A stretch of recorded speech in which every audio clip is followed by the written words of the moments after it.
Thank you, Hayley, so much. And it's her birthday. She'll No problem, really my appreciate pleasure. it. He's got me a costume!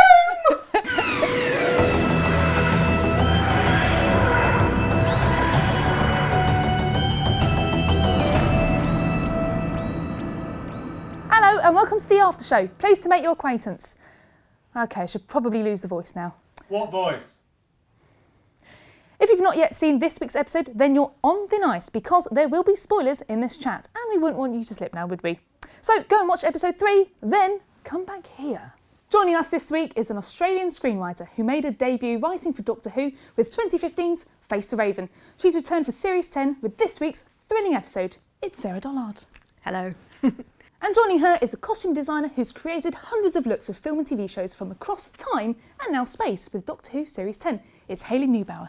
Hi. Welcome both. Now, this is a bit awkward because I don't think you got the memo.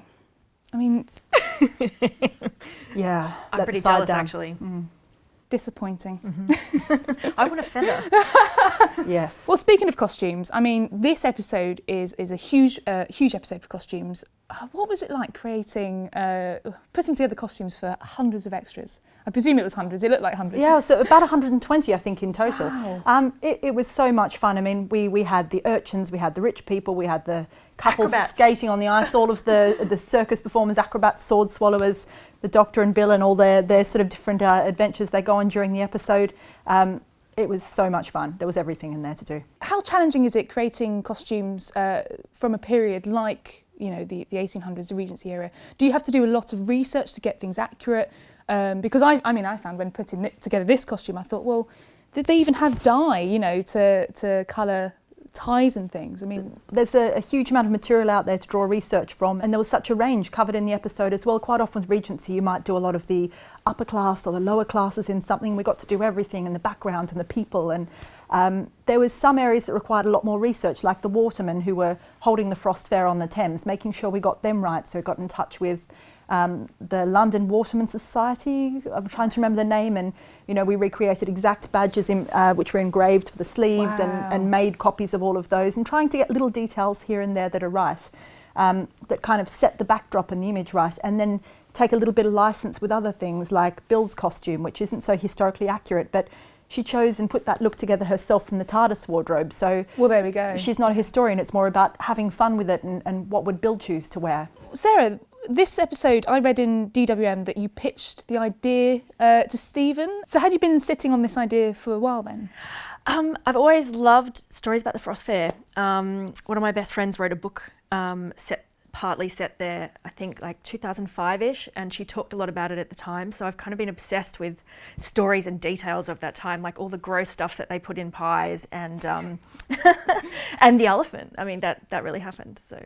Sarah, we enjoyed your cryptic tweets from set during the filming of this episode. I mean, you mentioned a great big something that Michael Pickbode was building in the studio. We now know what that great big something is. Amazing bridge. I mean, like, what was it like to see that your story come to life in that way? I mean, it's always the best thing about this job. Anything that you imagined is always superseded by what they come up with. I couldn't believe the size of it. And there were 2 huge sets. So the day that I went in, they were doing the acrobats on the ice and people wandering in and around the tent. So that was one whole soundstage. And then in the next soundstage along, the TARDIS soundstage, almost the entire place was filled up with them building just the bridge and the steps coming down from the bridge. It was like 4 stories high, and it's one of those days where you completely get to go into the story. You walk on set and there's all the extras and the tents and the people and the smokes drifting through on the ice and fake snow everywhere, and you literally walk into the story. It was amazing fun, great set. Getting to create sort of a whole world of different characters and step into it, it was so much fun, and getting to make a whole new different period look for the Doctor as well, and think about how that's fitting with where 12 is at the moment, and what he's thinking and feeling and the choices he'd make about putting that look together. It was a lot of fun, and getting to make this beautiful navy blue top hat for him, and then bring it to Peter, and just he loved it, and he did love it. He kept playing with it and sort of putting it back like a Dickensian boy sort of in the back of his head and wearing it his own way. It was a lot of fun. This episode throws up quite a lot of ethical questions. We've got a big fish, and you can burn its poo for energy. But you have to feed it people. Do you think the Earth would be a better place now if the Industrial Revolution was powered by poo instead of coal? How do we know it wasn't secretly already? Well, there we go. Yeah. I mean, the Doctor at the end, they do a pretty good job of hiding it. Yeah. So you never know. Obviously, new companion. Third episode in, it must have been amazing to write for a new companion. Yeah. And there's a lovely line in the stage directions. The Doctor enjoys Bill's enjoyment, which I love because it's just so exciting to have a new companion. What was that like to write? So much fun. Because of course I'm sitting there enjoying the Doctor's enjoyment of Bill. He's been around every block. And so he's brought somebody, he travels with somebody who still feels wonder and excitement and joy, so that he can feel it too. So it was fantastic. It was really exciting to get a new companion so early in her time with the Doctor. And I think it really added to her character as well early on to have scenes where you had her say, I'm going to try everything, and then we see all of those shots of her really getting into it. So at this stage still helps all of us to understand more about how Bill responds to things, and she's told it's dangerous and it might be risky, but then she gets into it anyway. And I think that really helps to build on the character so early in the series. It was great. I'm your teacher. Telling you things is what I do. Yeah. Tell me this. You've seen people die before, yeah? Of course. You still care? Of course I care. How many? How many what? If you care so much, tell me how many people you've seen die. I thought as well this moment really highlights just how much the Doctor has been through, but how hardened he is to it all. He says that he's never found the time for the luxury of outrage. What did this line mean to you? That's not necessarily true. But as we see by his actions, he tells himself that he doesn't have the luxury for outrage. He tells himself that he's not affected when somebody dies, but that's just what he tells himself so he can keep going and make sure somebody else doesn't die. But I think, he's 12 especially is an incredibly emotional Doctor. Yeah. You wouldn't think so straight away. Well, no, he would deny it. Yeah. He would tell you you're wrong, but he is. Yeah. Now, you're still the most recent female to write for Doctor Who. In fact, 1/6 of all the women ever to write for Doctor Who on telly. How important is it to have female voices writing the show? Hugely important, I think.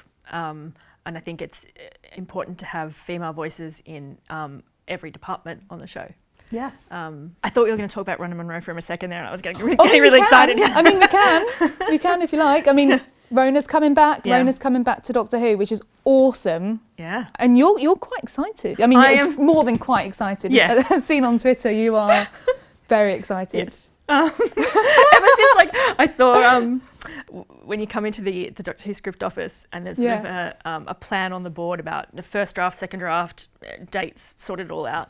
I could see like SD up there for one episode, and then I saw RM for later in the series. And I was just like,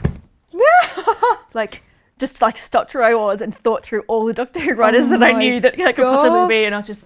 Did you guess? I asked Nick Lambden, the script editor, I was like, don't suppose. My God. So have you met yet? Or? No. So Hayley, we've talked about the thinking behind the Doctor's outfits. When it came to costuming Bill, what was the thinking behind her look for the series? For the whole series, I suppose my first thought was that we wanted her to be someone who everybody understands and they kind of get her and they like her and everyone can see something they recognise and understand in her, but didn't want her to be any kind of cliche or stereotype.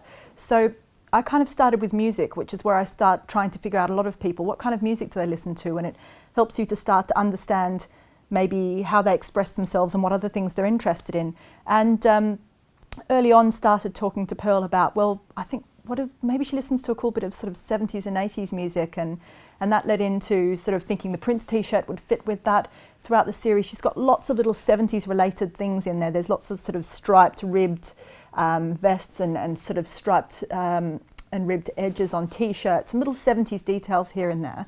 But also we've got a few 80s things in there and the high-waisted jeans. So there's kind of a retro eclectic mix, but with a lot of contemporary stuff put in. So she does look like someone who is very much from now, but there's something a little bit different and a bit, I wouldn't say edgy, but personal about her, that she's quite likeable and she's funky. She's not trying too hard. She's someone we all like and we can relate to. I mean, what's wonderful about Bill is so many of the costumes, the ones we've seen so far, are so easy to cosplay. Is this something that you had in mind as well when designing? That was something very early on, yes, because I talked to some of the other guys who work on Doctor Who about previous companions and characters and what people liked about being able to cosplay them and how important that is these days, that people really get into it and enjoy it. And the way it is with photos being sort of released from set and everything early on, people get to see the episodes quite often as we're shooting them, which means they can quickly identify what it is and pick it up from the shops before the series is even out. Yeah. Have you found that with sort of cosplayers approaching you on Twitter and asking? Loads of people have been getting in touch and saying that, hey, you know, there's this thing that I saw a photo of, I love it, and I found it here, or I found another one that's like it. I went shopping. Hey, look, I've put my cosplay look together. What do you think? It's really great to see how much people enjoy the show and the characters and get into it. Speaking of cosplay, at Gallifrey 1 last year, we met you there, and you were cosplayed as Donna. Yes. Which was awesome, by the way. Thanks. So, Sarah, tell us, any more cosplay lined up? For Gallifrey, I'll take suggestions, to be honest, because I'd like to cosplay again. But I haven't got anything in mind at the moment. Really? Yeah. Okay. Maybe So- something from Series 10? Yeah, maybe. Yeah. I'll take suggestions on Twitter. Wink, Excellent. wink. Might know someone who can get you something. Hey, yes, can you suggest something on Twitter? 3 episodes now into Series 10. Is there anything coming up, costume-wise, that you can tease? Ooh, episode 5 was a huge challenge. I think as people have probably seen in the trailers, there's some spacesuits coming. Quite a lot of spacesuits in Series 10, actually. They were a huge challenge to make a dozen of those, and they're incredibly complicated and a huge amount of fun. They were great to make. And we've got all the monks coming later on in the series. They were great, and they're going to be something that'll be really fun for people to cosplay, because we made tons of them, and every single one is different. So there's a lot of range for people to cosplay those, because you don't have to get it exact. All the monks are slightly individualised. Wow. So they were a lot of fun as well. And then as we get towards the end of the series, more characters and things come in, and it's it was lots of fun. But I particularly loved doing all the spacesuits. They were a lot of fun. Yeah. Oh, I think that brings us to the end of our chat, but there's one more thing to do. We'd love you to play Top of the Locks. You up for it? I've been looking forward to it. Excellent. Roll Sting. So here we have the Top of the Locks board.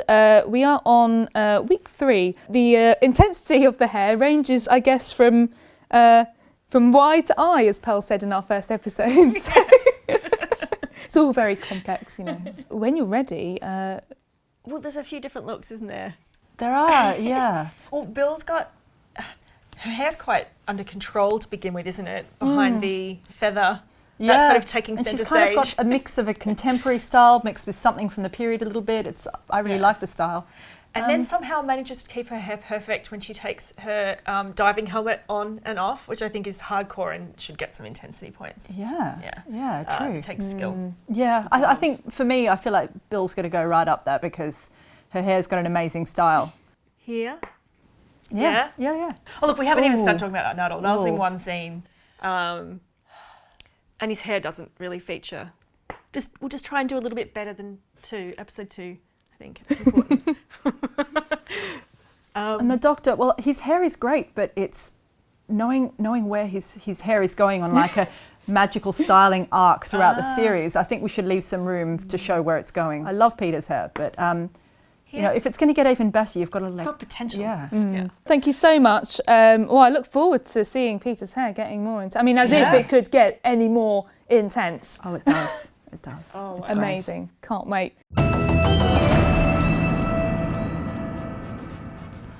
Hey Christel, lovely interview this week and a great interview with Peter last week. I don't want to brag, but he's here with me now, just hanging out in the cupboard, internet. Hey Pete, we're having a great time, aren't we Pete? Pete.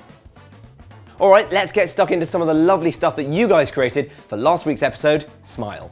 Sophie painted this stunning stylized portrait of Pearl Mackie's Bill. Friend of the show, Miguel, has drawn this beautiful picture after popping along to the Valencian filming. Tom created this gorgeous composition, lovely bit of Ralph Little action there. And this ominous image was created by the equally ominously titled Cloister of Doom, who's also made a lovely making of video to show you how it was done. But possibly the single greatest and yummiest creativity this week comes from Amy Martin and her kids, who made us smile with these lemon emoji bot macaroons. 2 thumbs up from us. And oh look, Pete's reaching out for one as well. I told you, it will ruin your dinner. Concentrate, here comes the science bit. This great short video featuring Professor Andrew Vardy, yes, Vardy, explains how Smile writer Frank Cottrell Boyce drew inspiration from the real-life science of swarm robotics. Follow of the week. We are loving @Mr_Clark, aka Matthew Clark, who is the on-screen graphic designer for the show for this season and last. His feed is a stunning feast of visual details with more appearing each week. Who knew that the UESC Erewhon from this episode was a Primrose Hill class cruiser with poo clusters? Oh, pod clusters. Insert poop emoji here. And finally, the elephant in the room, or on the Thames, the throw forward to this week's episode reminded some of us of a Hartnell-era cliffhanger. Voila, thanks to Finley, here's how that would have looked back in 1964, right before part 1 of Doctor Who and the Thin Ice. Have you found or made something that you want featured in a future episode? Well, email us dwthefanshow@bbc.com or tweet us @dwthefanshow, or carve your idea into a block of ice and give it to a small street urchin, and hopefully he'll bring it to us in time before it melts. And if you loved episode 3 as much as I did, then I'll let you into a secret. You can watch it again on BBC iPlayer, ABC iView, BBC America's On Demand thing, that VHS you taped it on because you're a massive hipster, or any catch-up service of your choice. Me and Pete are going to watch it again now. Where do you want to watch it, Pete? Over there. All right, you're the boss. See you next week. Thanks, Luke. Thank you so much, Sarah and Hayley, for coming on the show, and thank you guys at home for watching. We'll be back at the same time next week with one of Britain's finest character actors, David Suchet, to chat about playing the creepy landlord in Knock Knock, and we'll be speaking to its writer, Mike Bartlett. See a preview of next week's episode, click here, and click here to subscribe to the official Doctor Who YouTube channel. We'll see you next week. Bye!